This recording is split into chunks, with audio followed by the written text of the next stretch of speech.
परव जी गुरुग्राम से। सद्गुरुदेव भगवान के चरणों में दंडवत प्रणाम। गुरुजी, मैं गुरुग्राम में जॉब करता हूँ। वहाँ पर जो लोग प्याज लहसुन ना खाते हों वो तो मिलना दूर की बात, वहाँ ढूंढना पड़ता है कि जो नॉन वेज या शराब ना खाते पीते हों।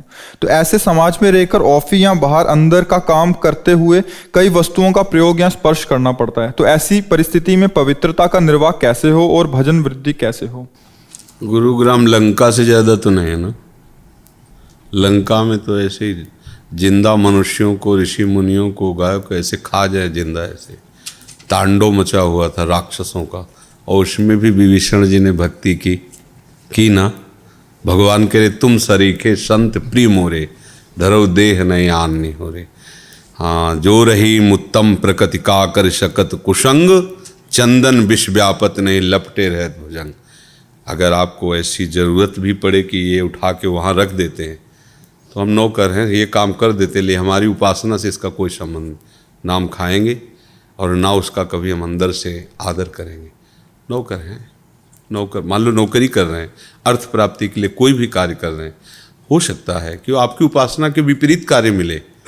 हिंसा नहीं करनी हमें, पापाचरण नहीं करने, हमें खाना नहीं है, पर अगर हमें परोसना पड़े हैं, ऐसे कार्य करने पड़े तो एक व्यापार है, एक नौकरी है।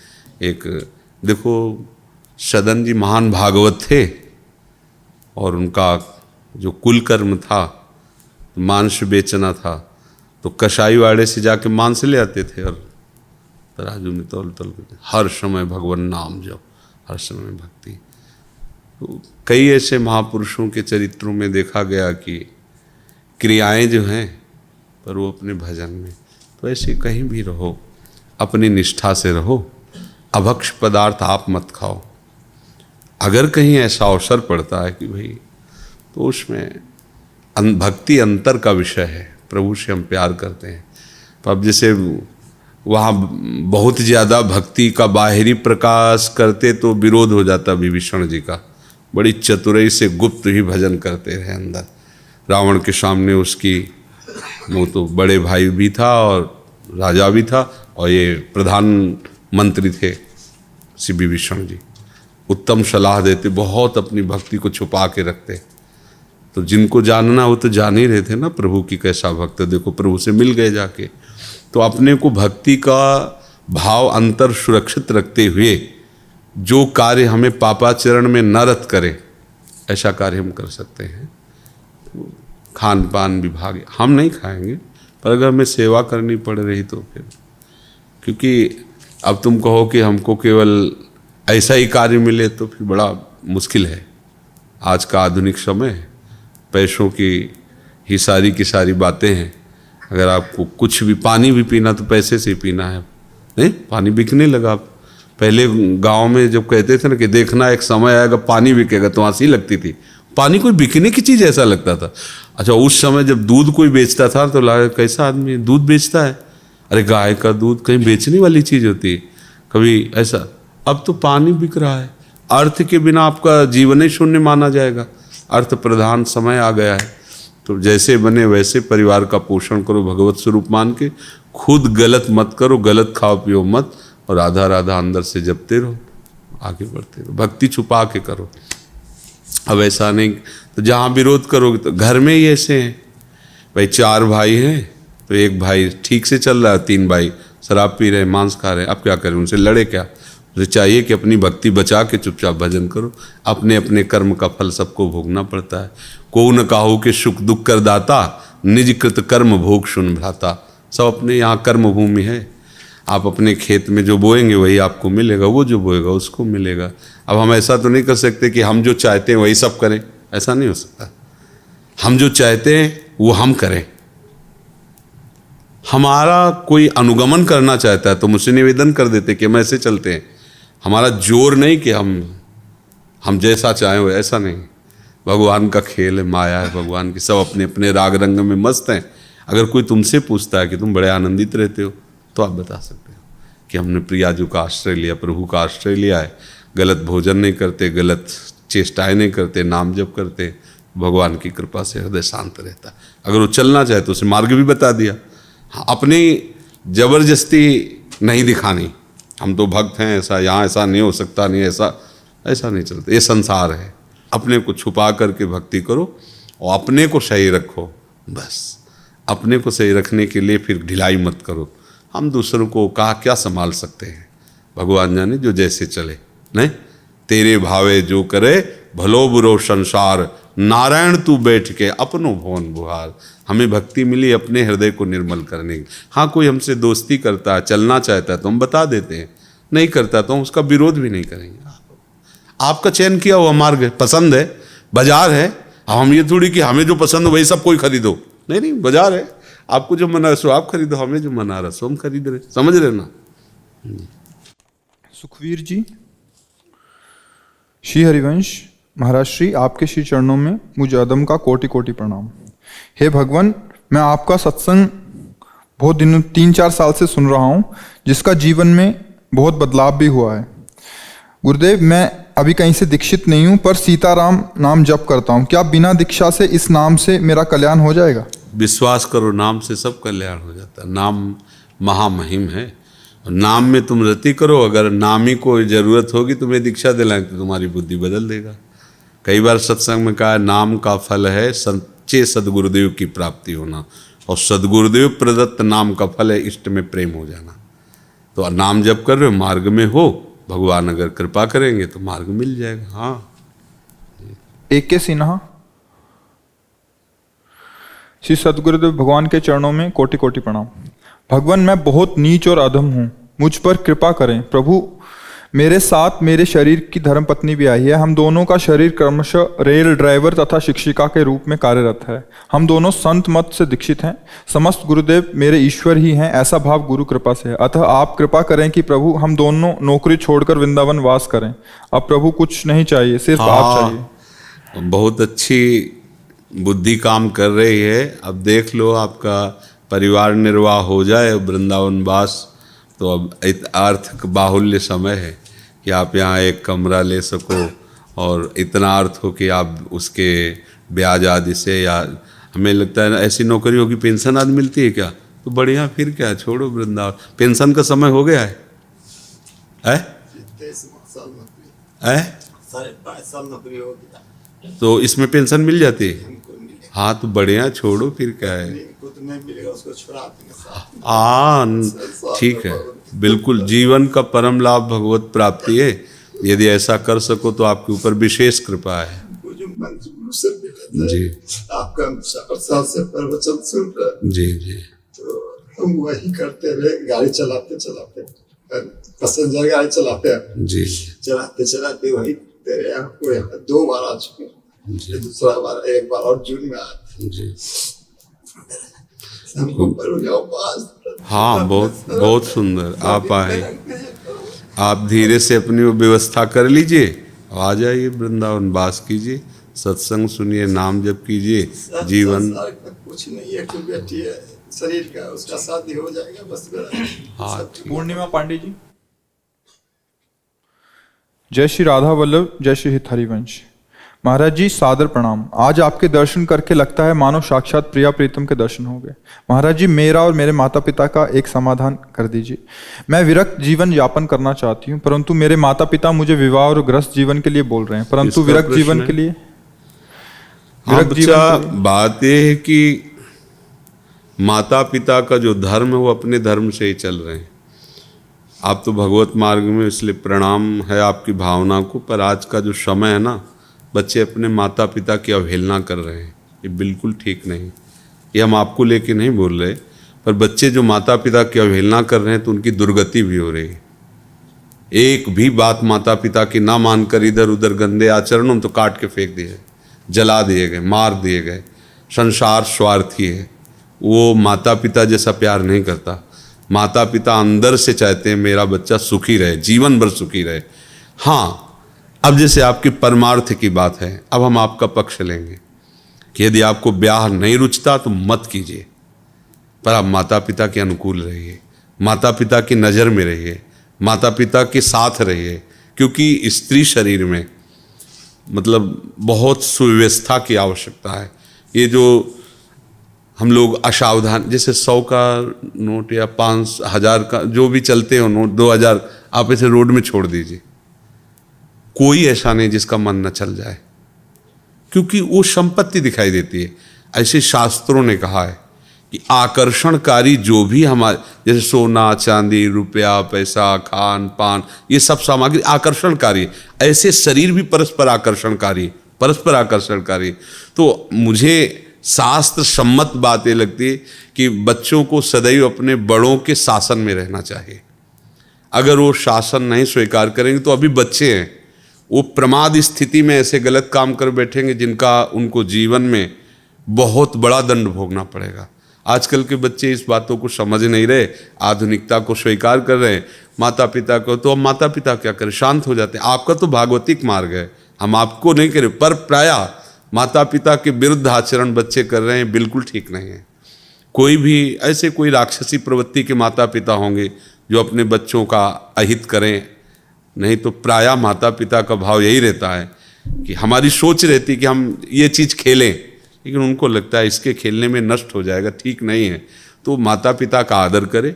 आप वैराग्य भाव से भगवान मार्ग में चलना चाहते, इसलिए हम सपोर्ट करते हैं कि आप माता पिता की ये बात ना मानो कि ब्याह कर लो, क्योंकि अगर तुम्हारी इच्छा नहीं और तुमने ब्याह किया, ब्याह करने के बाद अगर विरोध वहाँ हुआ तो परिवार पूरा दुखी रहेगा, तुम भी असंतुष्ट रहोगी। अगर आपकी ब्याह में रुचि नहीं है, अच्छी बात है, पर माता पिता के अनुकूल होकर उनके सानिध्य में, उनकी दृष्टि में रहो और वैराग्य पूर्वक खूब भजन करो, भगवान का कृपा प्रसाद अनुभव करो।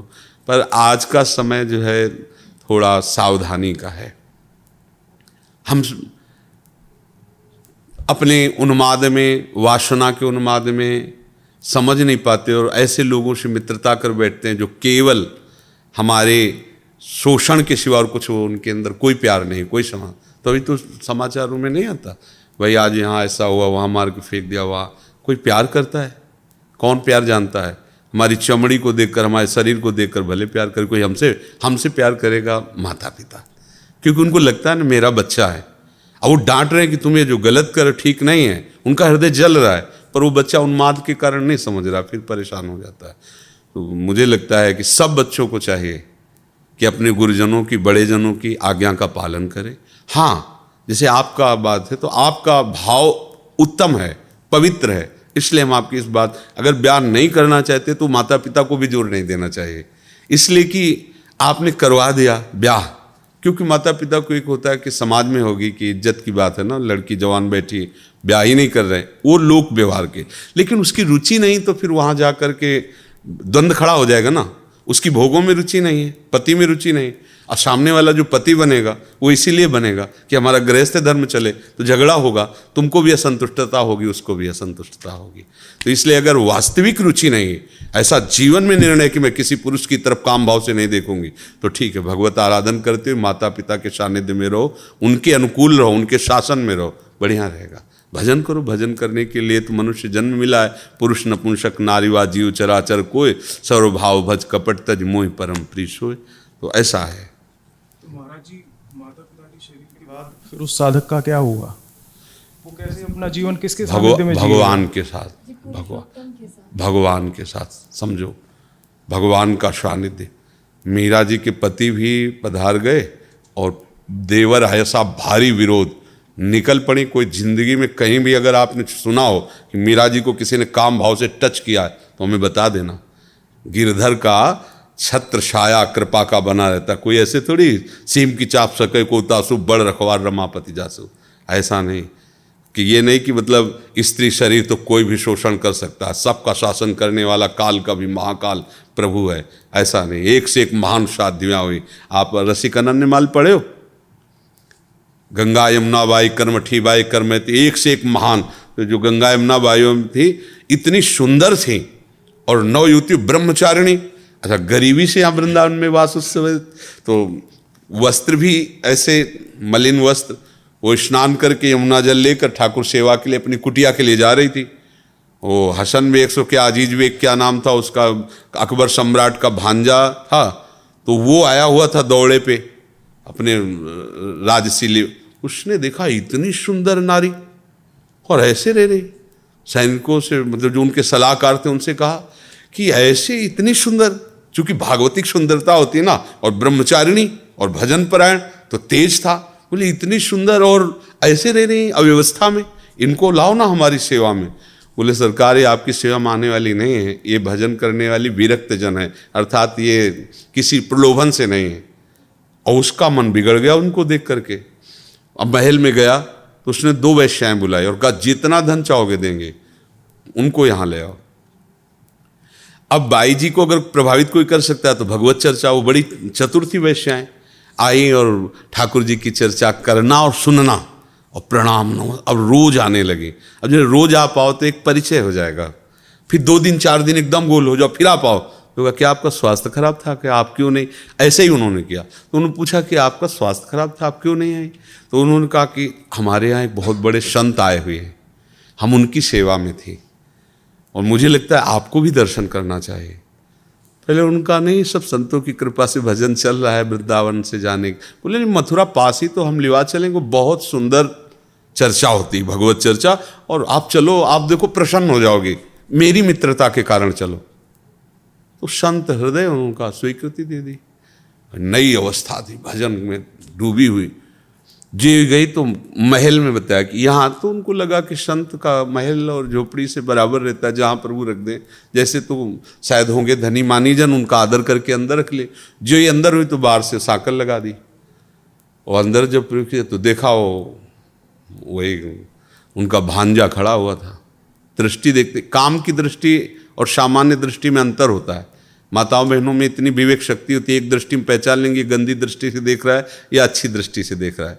उन्होंने देखा और उनका सुनो, बड़े प्यार से कहा, ये जीवन राधा वल्लभ लाल को समर्पित है, आगे कदम मत बढ़ा देना, नहीं तो तुम्हारा अमंगल हो जाएगा, तुम हमारा तो कुछ नहीं कर सकते। पर वो राज वैभव से, अब उसको कोई भय थोड़ी था, कोई ज्ञान तो था नहीं। जे आगे बढ़ा, आँख मूंदा और श्री हरिवंश श्री हरिवंश श्री हरि, सामने बबर शेर प्रकट हो गया, दहाड़ बेहोश हो गया, पैजामा गीला हो गया उसका। और बाई जी अंतर ध्यान यहाँ वृंदावन में अपनी कुटिया में, बहुत बार ऐसा भयानक भय, वो आँख खोले तो डरे, आँख खोले तो डरे। सब लोग उनका ये बाई जी का चमत्कार है, उनके पास उनको लाए और कहा क्षमा कर दीजिए। उनका नहीं, हमें कोई रोष नहीं है, ये तुम्हारी वृत्ति थी, गंदी व्यक्ति तुम्हारी वृत्ति थी, पर हम ये जरूर कहेंगे कि जो भजन करने वाले जन है, आप शासक हो, आप इनको ऐसी दृष्टि से मत देखो, जाओ भगवान तुम्हारा मंगल। तो उनका कुछ भेंट ले, उनका नहीं, हमें भेंट की जरूरत नहीं, तुम ऐसा न समझो कि हम गरीब हैं, परम धन राधा नाम हमारे पास, हमको ये तुम्हारे सोना चांदी इन सबसे कोई, तो भगवान रक्षक हैं। ऐसा नहीं, आज तक ऐसा बाहरी दिखावे में हो जाएगा, अगर आप में पूर्ण भगवत निष्ठा है और पूर्ण भगवत, तो ऐसा कोई सीम की चाप सके को तासु बड़ रखवार रमा। 1-2 शास्त्रों हुई है, शास्त्रों। पति विरोध में हो गया मान सिंह के भाई माधव सिंह, श्री रत्नावती जी की, जो भगवत भक्ति में उतरी तो वही विरोध कर दिए, मोड़ मुड़ा के संतों के बीच में बैठ गई, रानी थी। अब तो बड़ी इज्जत की बात, तो जंगली शेर पिंजड़े में बंद करवा करके, और ठीक रानी जहाँ ठाकुर जी की सेवा कर रही थी वहीं दरवाजे पे छोड़ा गया। वो ऊपर बालकनियों में चढ़े हुए सब वो सैनिक देख रहे थे जो लाए थे सिंह को, और जे ही उनका पिंजरा खोला गया, सिंह दहाड़ कर निकला। तो दासी जो उनकी सेवा में रहती, उनका महारानी शेर, तो उन्होंने मुड़ के देखा, बोले सिंह नहीं नरसिंह, मेरे भगवान आ रहे हैं। वही पूजा की थाल लेकर नजदीक गए, तिलक लगाया, आरती की, माला पहनाया, गाय के बछड़े की तरह खड़ा रहा हो शेर, और बस घूमा, मारी छलांग, तो जो लाए थे ना बालकनियों में खड़े थे, फाड़ के फेंक दिया सबको और निकल गए। कोई ऐसा कैसे हो सकता है? हाँ, हमारी शरणागति ठीक नहीं है, हमारे आचरण ठीक नहीं है, तो बाहरी दृश्य में आप कह सकते देखो ये संत है, या ये देखो वो घटना हो गई, उसकी आंतरिक वृत्ति भगवान देखते हैं। आज तक कभी ऐसा नहीं हुआ कि कोई भगवान के मार्ग में चले और अनाथ जैसा उसका व्यवहार हो जाए। हाँ, इस बेस का दुरुपयोग करेंगे, अंतर से हम गलत होंगे तो चौड़े पे हमें दंड मिलेगा, भले हम उसमें निरपराध हों जिसमें दंड मिल रहा है, समझना। बाहर से लग रहा है बिल्कुल 100% नहीं किया, लेकिन वो भीतर का जो पाप है ना, वो चौड़े पे बिना अपराध के अपराधी मानकर दंड दिया जा रहा है। भगवान के विधान में कहीं कमी नहीं, पक्का समझ लो, ये बाहरी व्यवहार अलग है। तो जब तक माता पिता हैं तो उनके अनुशासन में रहकर भजन करो और फिर आगे ठाकुर जी का भरोसा है।